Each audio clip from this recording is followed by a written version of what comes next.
Oi, oi, it's your boy, the Jurgen Klopp of watching the Aussie slop, Jack Slack. It's the Jack Slack podcast, and we're coming at you following UFC Della Maddalena versus Prates, and more importantly, Inoue versus Nakatani, which I'm probably going to spend more time talking about today.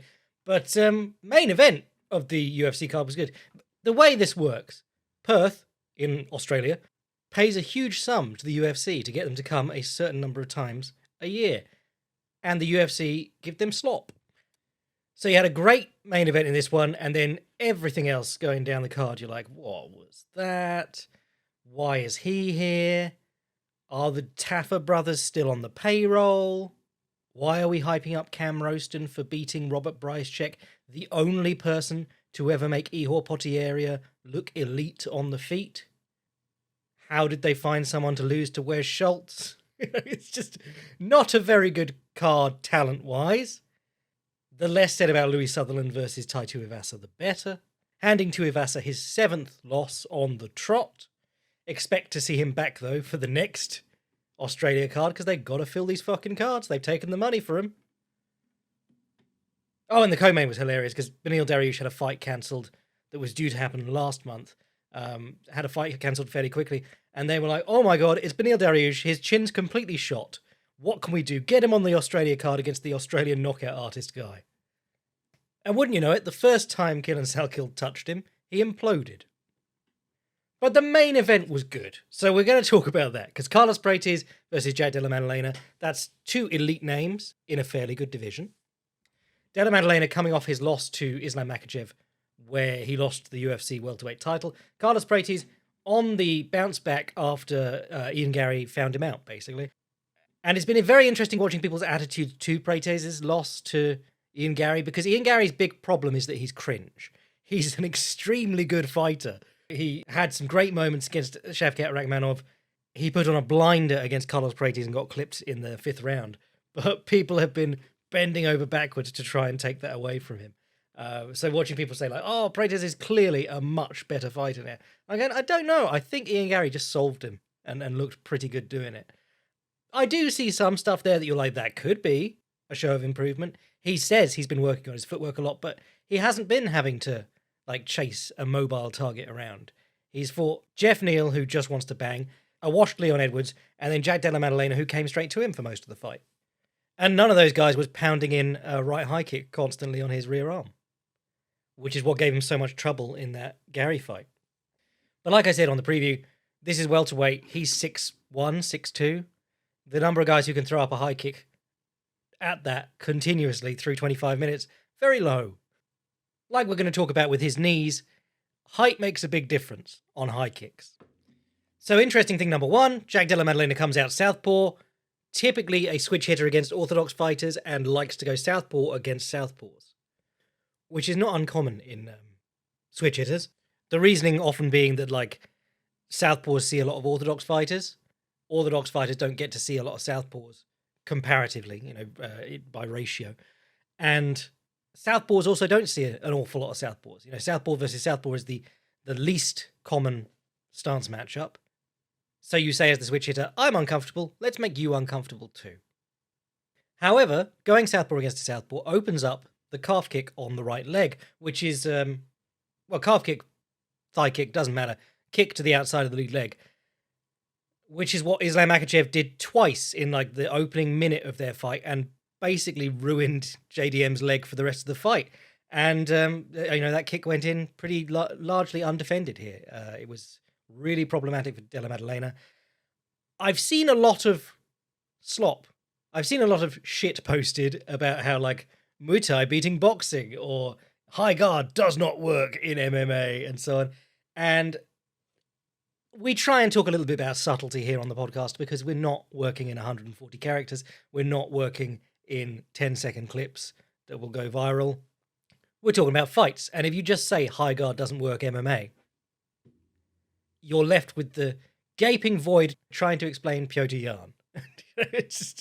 And then you'll fall back on, well, he's Piotr Jan. He just does stuff. But clearly, he's working a high guard quite successfully in MMA. Any way you hold your hands, in like an attitude, a standard position, a set position, a home base to work from, there's going to be gaps that the guy can try and fill. Now, the stepping knee was a huge weapon for Prates in this fight, as we pretty much said it would be on the preview. I said because Jack Della Maddalena loves to level change and hit the body, and level change just to accentuate his head movement and slip punches. And if he ever wants to look for a takedown, which is what most people want to get eventually against Prates, you have to level change for that, or you're probably going to have to level change for that. So the knee is a real problem because that punishes you for all of those things.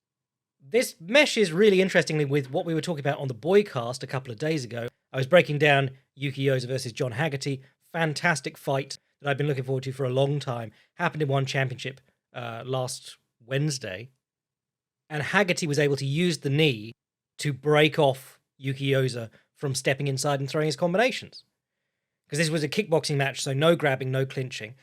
But Yuki Yoza wants to get in close, throw left hook body, left hook head, right low kick to the back leg, and buzzsaw through combinations like that. Once he stands in front of you and gets going, you're going to have real trouble. So Haggerty was doing a great job of moving and breaking him off by pivoting, breaking off his ability to work, breaking off his attack. But he was also able to stop him dead in his tracks by stepping in with the knee as Yuki Yoza stepped towards him, because Yuki Yoza was 3 or 4 inches shorter than him. And if the guy's head is like, if you can pop your chin on top of someone's head, you can probably comfortably knee them in the face. Whereas they are going to have to really struggle to knee you in the face. It's just standing, not pulling your head down or anything like that. And if you are a little bit taller than your opponent, you should really abuse that. But we were talking about that because Yuki Yoza, he has this very interesting cross guard he uses, which is obviously high guard, both hands up, either side of your head, putting on the earmuffs, as they always say. Cross guard is traditionally left hand folded across your belly or chest, right hand folded in front of your face, away from your body, not like touching your body. And it enables you to absorb punches on your elbows and forearms and then swing big left hooks because your left hand's underneath. The way that Yoza uses it, his right hand is underneath, which makes it very hard to throw the left hook off it. But it means that when the opponent throws their knee hits his forearm almost every time. So if they try and stepping knee him in the face, which a lot of people do try because he's shorter than them, they tend to just hit his arm with their quad. And sometimes against like Kong Napa, he's able to, if they throw a right knee and it hits his right forearm, he parries the knee across his body and throws an overhand with the same arm because he's doing a big circle with it. And that's the secret of punching out of the cross guard. The bottom arm is free to drop and do a big circle and you can swing really hard. So Archie Moore was the king of the cross guard in boxing, left hand on the bottom, and he would square up, absorb punches, drop his left hand and swing it around and take your head off with a left hook. And with Archie Moore, there was a lot of other stuff there too. So the cross stance is a square-on guard.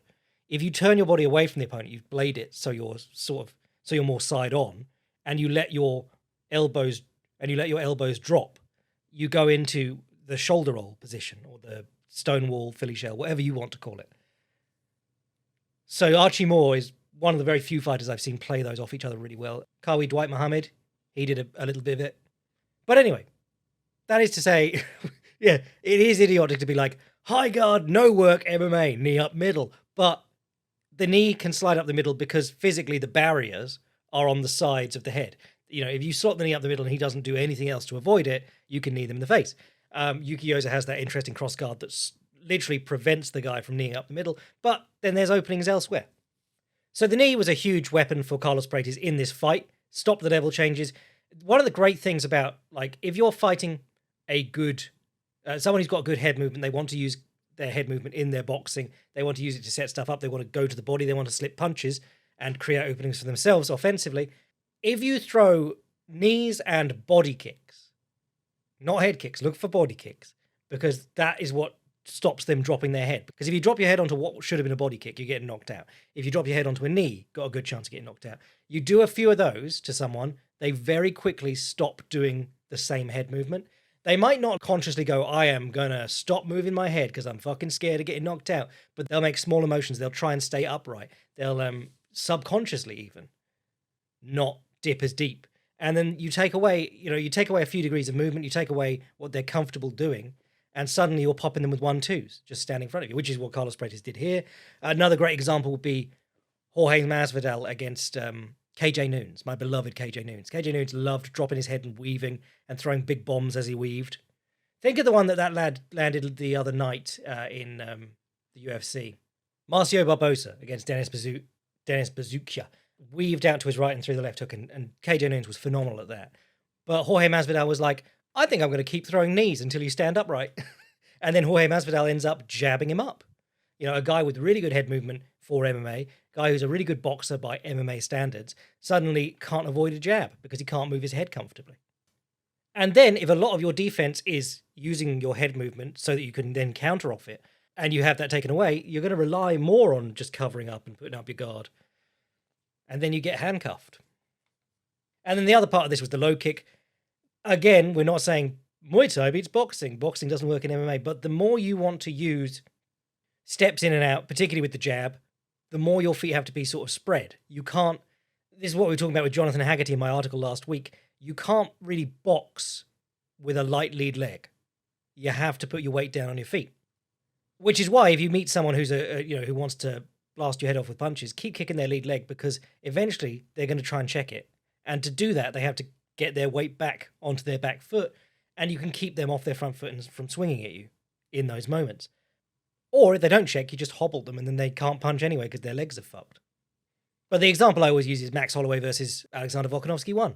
Max Holloway was in full best boxer in the UFC mode, comes out nice long stance, extends into his jabs, springs in with the big wide stance, and Volkanovski times the low kick on the outside of the leg, hobbles him with like 3 kicks.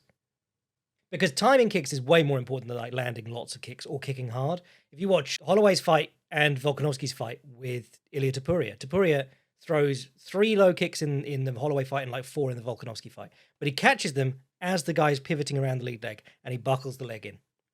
And no one would ever talk about Ilia Topuria as like one of the best low kickers in MMA because highlight-wise, you'd have like 3 to show, but they mattered.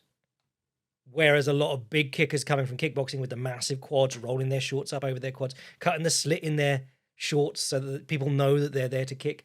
They'll land 24 kicks, maybe get the guy hobbling by the end of the fight, but it really is slotting it into the right hole that's much more impressive and fight-affecting than just having really good low kicks and throwing combinations into low kicks.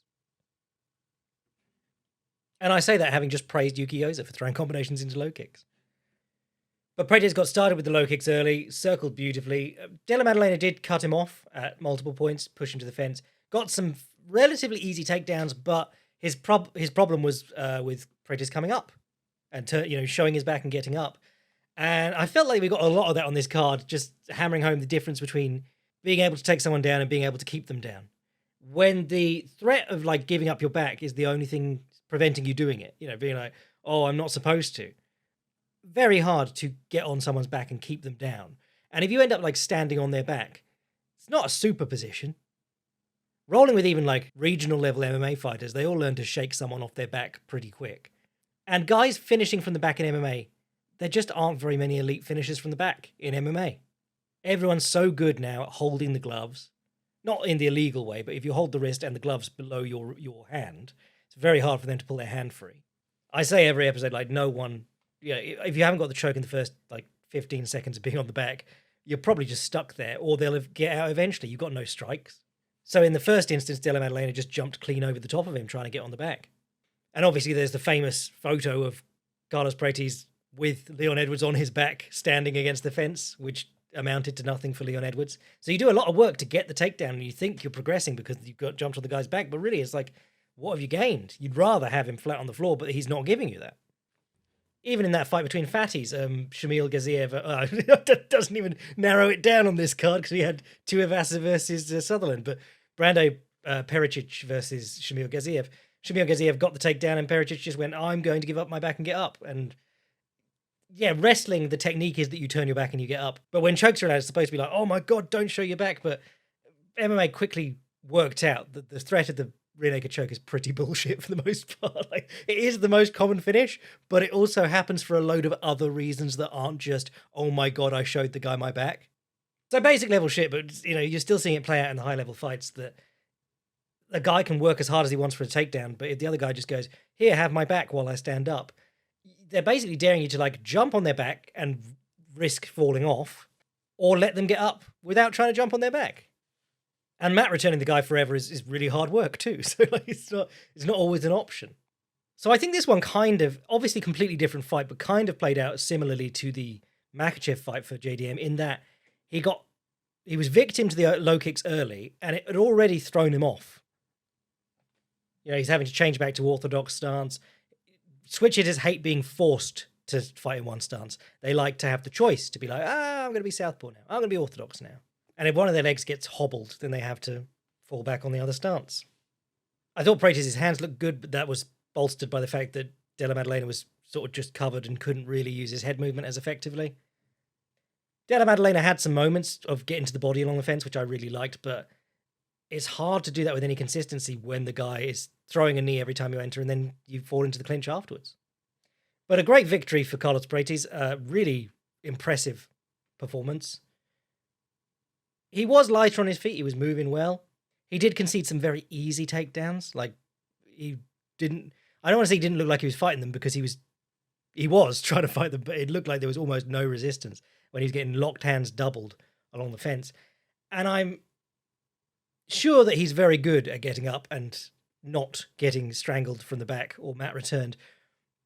But I'm just looking at that and going, well, you know, when you got Islam Makhachev at the top of that division, I mean, there is a massive size difference. This is the thing, like, I see after every one of these welterweight contender fights, so people commenting, I just can't see anyone beating Makhachev for the longest time. He's like, you've seen him against one welterweight. Like, there's not a whole lot of data on, like, how he handles these bigger, especially the taller guys, because he fought quite a stocky welterweight. I think Della Maddalena is like 5'8", 5'9". Prates, Gary, Morales, Shavkat, all 6 foot. Makhachev's listed at 5'10", but I don't remember him being, like, was he taller than JDM? Anyway, I'm just saying, like, he's been killing himself to make 155. He's been fighting dudes who've been killing themselves to make 155. He fought a guy who kills himself to make 170, but there are some guys who kill themselves to make 170 and are even bigger than Jack Della Maddalena. And again, this is the thing, like, I always just want to see the guy fight. Anyone who does this, like, oh, he'd just be wasting his time defending his belt against so-and-so. And you're like, shut up. I want to watch him fight. He's the generation's best fighter. I want to see what he can do against all kinds of weird, differently shaped people with different games. So Prates might be a fun fight for him. I think they were talking about doing the Gary fight. Obviously, everyone then goes, Gary lost to Shavkat, and we all go, Shavkat's knees are broken. Have you seen him lately? He's got no quads. What happened to Morales? I was quite excited for that one, because I don't think Morales has the best style. Well, maybe not style. I don't think he even has a style, really. I don't think he's got the best game plans or striking or anything to beat Makhachev. I just think he's a Hulk and quite an interesting prospect. Like, the guy was fighting Sean Brady with his hands down by his hips. Like, he's good. I'm going to down block every attempt you make to take me down. And Sean Brady was just like, oh my God, better dive onto his arms. I can't throw strikes at him. He's a monster. Yeah, I'd love to see Morales come out and just fight like an absolute wild man against the slickest technician from the division below.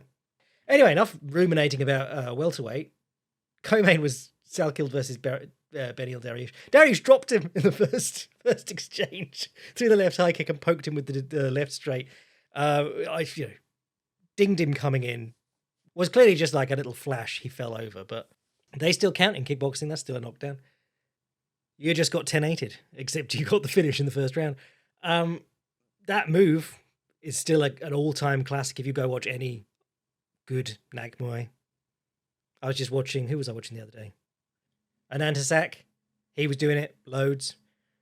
Throw the rear leg kick, poke him with the rear hand punch as that leg comes down. If you really want to see like a study in this, I meant to do something about this one day, but Branko Sikotic had just beaten Ernesto Hoost twice by knockout.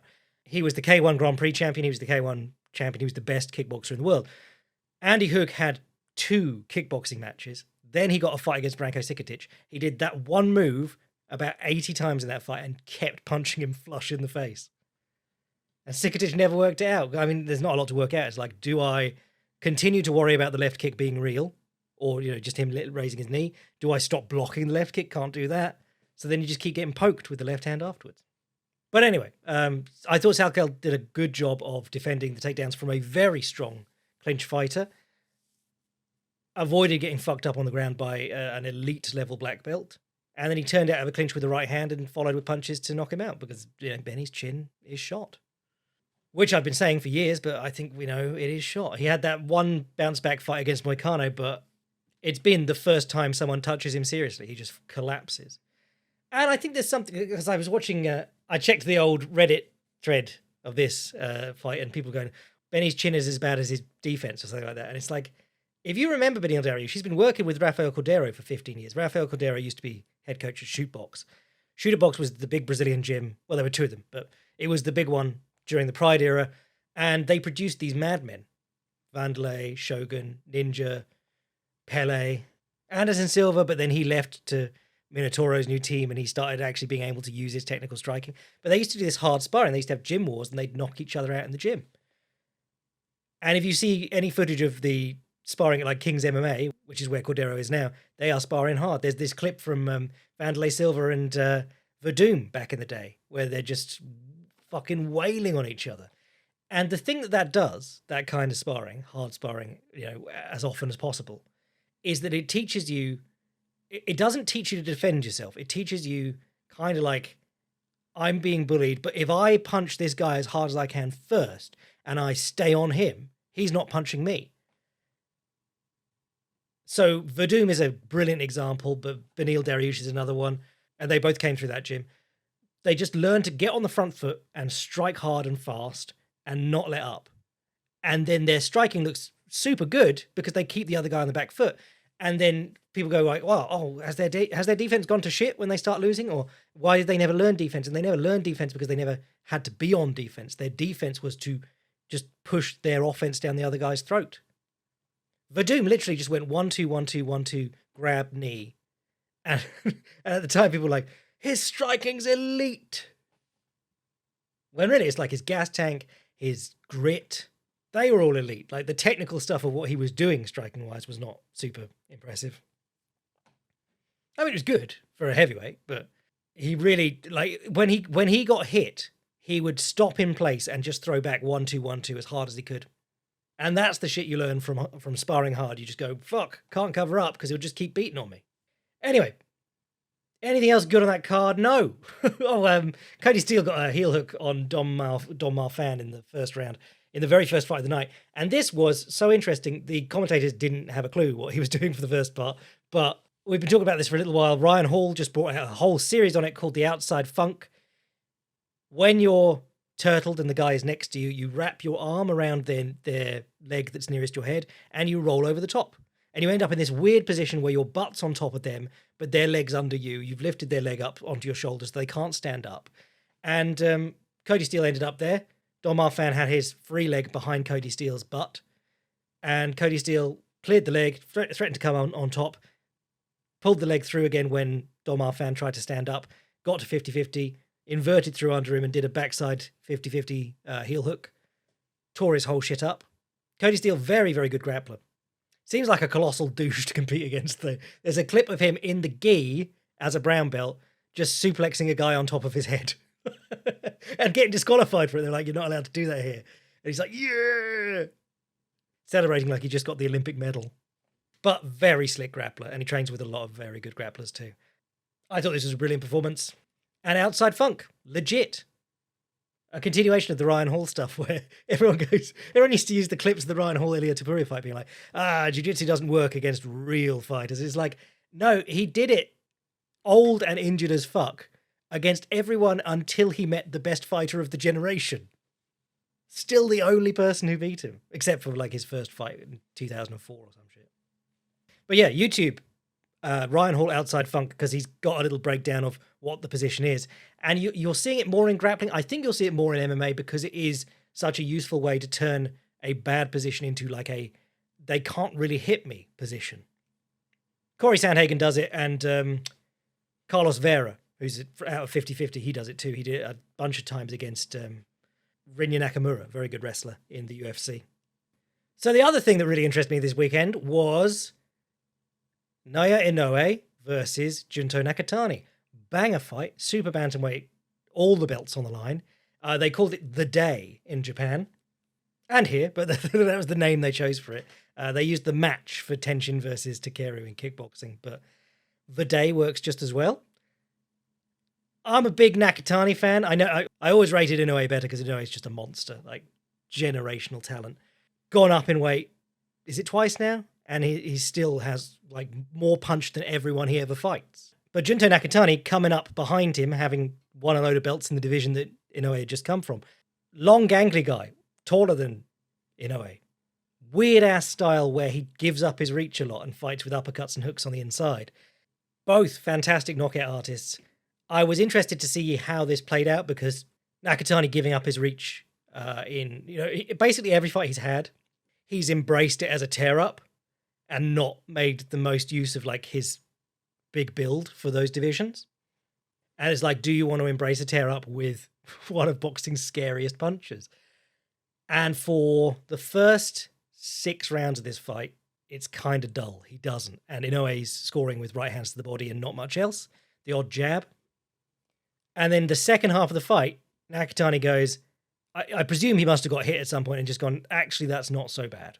Because that's what happens in a lot of these fights. Guys don't get going until they go, oh, I'm not dead. He just hit me and I'm not dead. And I don't feel much worse for wear. And then they get going. They can start moving their hands. And I think it was like rounds 9 through 11 were just bangers. And then there was a headbutt that caused a cut on Nakatani and he sort of changed demeanor in the last round. But really, really good fight. One of the better ones, like one of the better fights someone has taken to Inoue.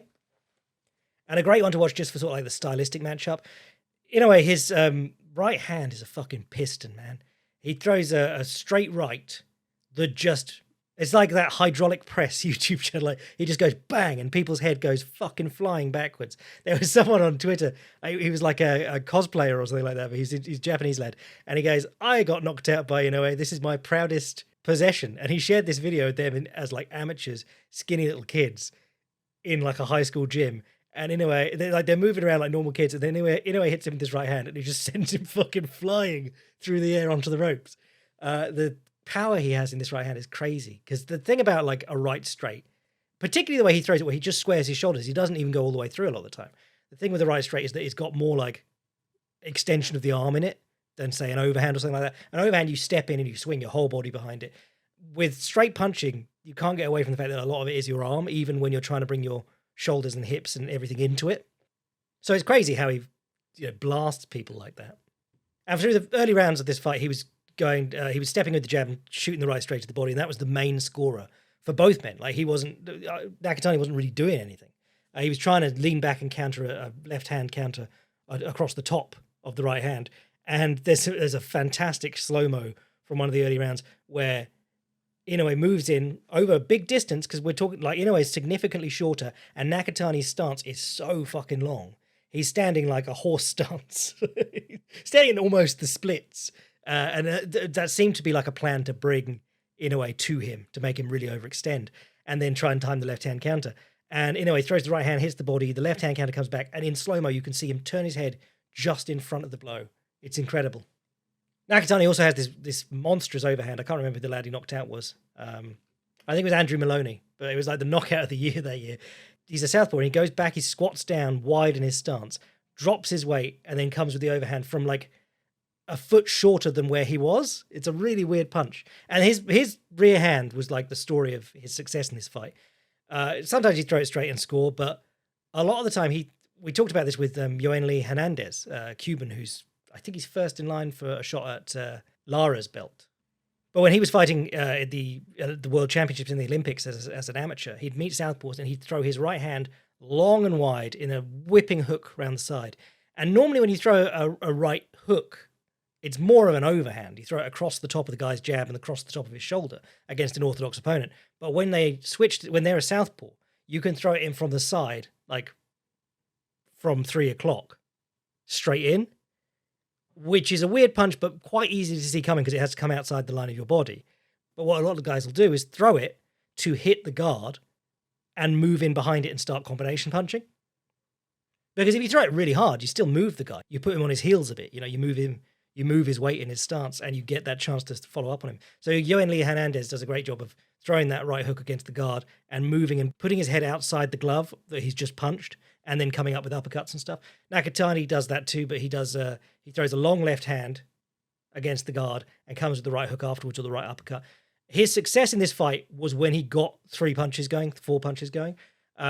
Because he's been billed as a knockout artist, I think people don't realize that his best work is always like overwhelming people. His fight with Nishida last year, I was raving about it on the podcast because he was like tripling and quadrupling uppercuts. Like, he'd get the guy covering and he'd go uppercut, uppercut, uppercut, uppercut with the same hand, thumb pointing towards him so it's slipping between their gloves, and having amazing success against another world champion. Inoue had a great one in this one, actually. He was using the triple jab, head, body, head, which Don Hamilton, he did an instructional years and years ago, which was really good, on like VHS tape. And he said, this has worked for 100 years and it'll work for 100 years more. And he's absolutely right. He goes jab, changes level, jabs to the body, and then stays low and jabs upwards at the head from closer in. And it worked every time he did it. It was fantastic. I think my main takeaways from this fight are, his distance closing looked phenomenal because he fought a taller opponent in his last one when he fought Picasso. But this was against a southpaw, so the lead hands are getting in the way of each other. If a southpaw, in a southpaw versus orthodox matchup, if the guy just wants to fuck with your lead hand and make it hard for you, he can do that. He can make it very difficult. But also, Nakatani standing so long and leaning way back in his stance, and he could still get to him. Very impressive. Because one of the things that I've seen criticized about Inoue is his footwork. Like, he has what I used to love about Takanori Gomi in MMA. He throws punches and it looked like he was on ice skates because he overthrew them so much that his legs were sliding around everywhere. And people do criticize Inoue for doing that sometimes. But here he was pretty disciplined. The shifting left uppercut, he started landing in the later rounds. I think the British commentators were like, why didn't he start that sooner? It's working fantastically. But it worked a lot better when Nakatani was already cut and he was covering. He was really conscious of keeping that cut safe, which was a weird decision, like, to fight, like, or maybe he got hurt. I don't know, and I just didn't see it. But it was a weird decision because the cut shouldn't matter if you get cut in round 11 or you got cut in round 10. You've only got to get through 2 rounds, and they're probably not calling that fight off with a stadium of 55,000 people or whatever it is. But then it was literally right by his eye, and I think it was going into his eye, and he couldn't see it as well. So that does make a massive difference. I wouldn't want to fight Naoya Inoue with one eye. That sounds fucking awful. But I mean, rematch is unlikely. I think Inoue is sort of wrapping up what he wants to do. So that's why he did this fight. And then apparently he wants to fight Bam Rodriguez next, which is another huge name in those lower weight classes. But if they did a rematch, it's one of those ones where you think, oh, if he had the confidence to get going sooner, I think he'd have done way better. Great example of that from MMA is Frankie Edgar versus BJ Penn. He won a split decision, like 3-2 rounds wise in their first fight. Second fight, he comes out, and where it had taken him 4 rounds or something like that to finally take BJ Penn down in their first fight, he came out and he immediately took him down. It's like, oh, the aura's gone for this one person, at least. The aura's still there for everyone watching, but the aura's gone for Frankie Edgar. And that's what it felt like in these middle rounds. It felt like for Nakatani, the aura was gone a bit on Inoue. Because it's always weird watching guys who have been taking hard punches from hard punchers. Anyone who gets into the high levels of boxing is already a hard puncher. And then they meet one of these punches that everyone just goes, I've never been hit like that. And sometimes they come away going, oh my God, I've never been hit like that. And sometimes they go, oh, it wasn't as bad as I was expecting. And then they start to have success. Anyway, the other one on this weekend was Benavidez versus Zurdo Ramirez. David Benavidez is one of the funnest acts going. I do not understand the guys who don't try and make him work to get them. There's like, sometimes you watch a fight and you go, oh, why did he stop moving? And it's because they got tired. But when you watch a fight and they come out and they don't move to begin with, and they're just getting chopped up on the inside, you're like, you could have put a layer of work between him and that inside position. You could have made him work for it. And I've watched Benavidez cut the ring on people. I've watched him have to get to them. And they last a lot longer than Gilberto Ramirez did here, coming out and just going, fuck it, let's have at it. But the hand speed on Benavidez is insane. The way he can work from southpaw in tight, there isn't a huge amount of difference when you get in tight between southpaw and orthodox positioning, as in like open guard, closed stance, open stance, closed stance. People tend to fall into sort of like a closed stance position, even like Marvin Hagler, who was a switch hitter, fought southpaw on the outside. When he got in close, he put his left foot in front because he felt more comfortable pushing the opponent like that because his foot slotted in better against theirs. But Benavidez really does make it look like two sort of different games. He'll go orthodox, beat him up, and then he'll switch to southpaw and beat him up with different punches. And then the finish on this one, you need to go watch it. It's everywhere now. It's on the timeline everywhere. But he hits him with about 8 or 9 punches. I don't think I could even count it at regular speed and this is a cruiserweight fight. Benavidez, I don't want to say he's small for cruiserweight because like he's just busted up another cruiserweight for a world title, but he is built like a bag of milk. He's not a scary man to look at all. The funny thing is that after this, Jai Opetaia hopped on Twitter and was like, "Great work, champ. See you soon." And it's like every day someone has to explain to Jai Opetaia that the contract he signed with Zuffa Boxing prevents him from fighting any of these other champions. He keeps saying, like, the moment after it was announced he was signed with Zuffa, he was like, yeah, they're going to make some undisputed title fights for me. And everyone went, oh dear. Oh, you silly man. you saw the money and your people lied to you, probably is what happened. Because the whole ethos of Zuffa is that they're not going to work with the other licensing bodies. They're not going to do any other fights for other belts. And the other licensing bodies now have the read on that. They've been told multiple times that Zuffa's here to kill them. So they're not going to put their belts on Zuffa fights. But Opetaia forgets it every week. And it's a real shame because he's fucking really good. Anyway, those were the fights this week. If you want to go read go read the Haggerty article from before the Yoza versus Haggerty fight. Go and listen to the boycast from after the Yoza versus Haggerty fight. All that stuff for the Patreon boys. Support the podcast, be a boy, and earn my love and respect. I'm your boy, Jack Slack, and I will catch you either later in the week, if you're a boy, or next Monday. Smoking cigs in the cage, bless.